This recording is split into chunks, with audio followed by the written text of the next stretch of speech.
The decision statements if else, and switch allow your code to make real-time decisions based on the value of variables. In this lesson, you'll learn the syntax of how to use them. Let's say I have a variable status and it is offline. And I now want to say, if the status is online, do this. If the status is offline, do this. Otherwise, if it's something else, then do this. You can use the if-else statement for that, which goes like this. If status equals online, then write synchronizing data.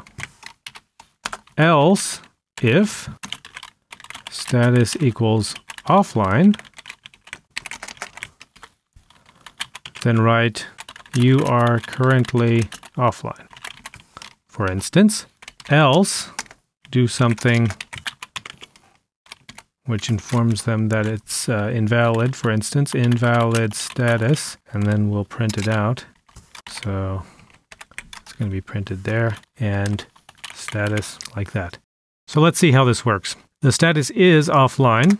So what is it going to write? It's going to say if status is online, then write synchronizing data. It won't do that. Else, it's going to go here. If status online, yes, it'll write you are currently offline. And indeed, it says you are currently offline. If we have it online, then it'll say synchronizing data.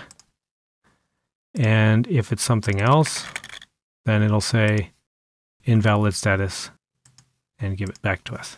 Notice here that you can make as many of these as you want.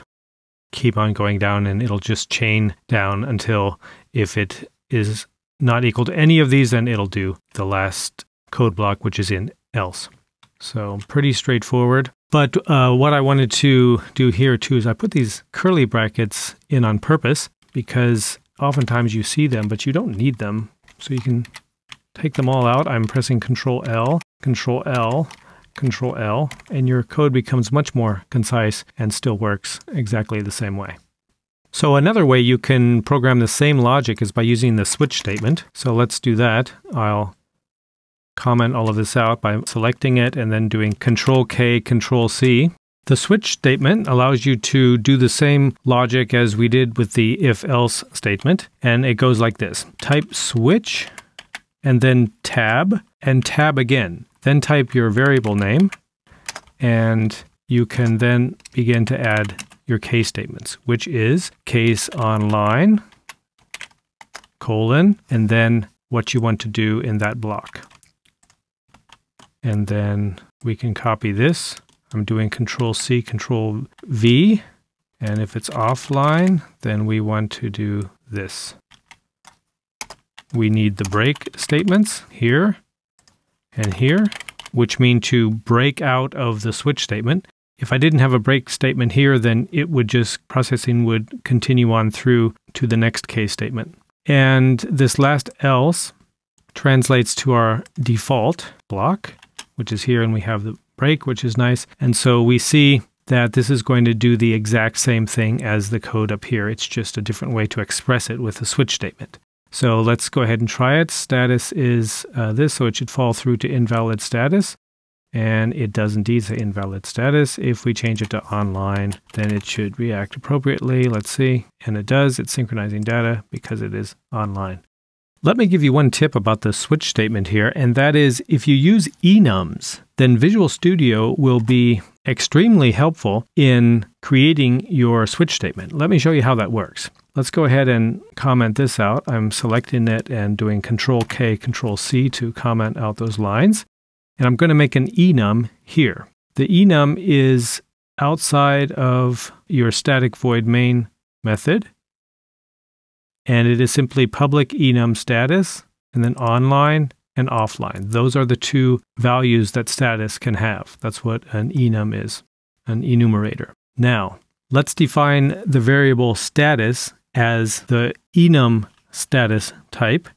And we do that by saying status equals, it now suggests status. I hit enter, period, and it gives me my two values.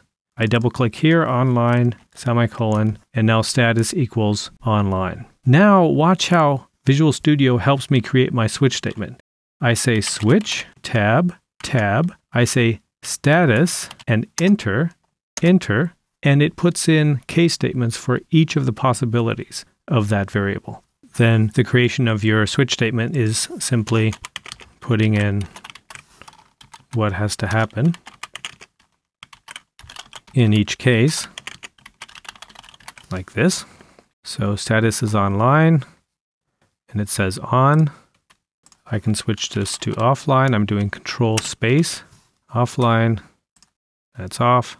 And in our particular case here, we will never get to the default code block because the enum only has 2 values. It puts it in there because you might have 20 values here and you take some out and you can handle the ones that you don't have in the case statements here in the default block. So those are the basics of if else, and switch. The takeaway in this lesson is if you use enums, Visual Studio will make switch your friend.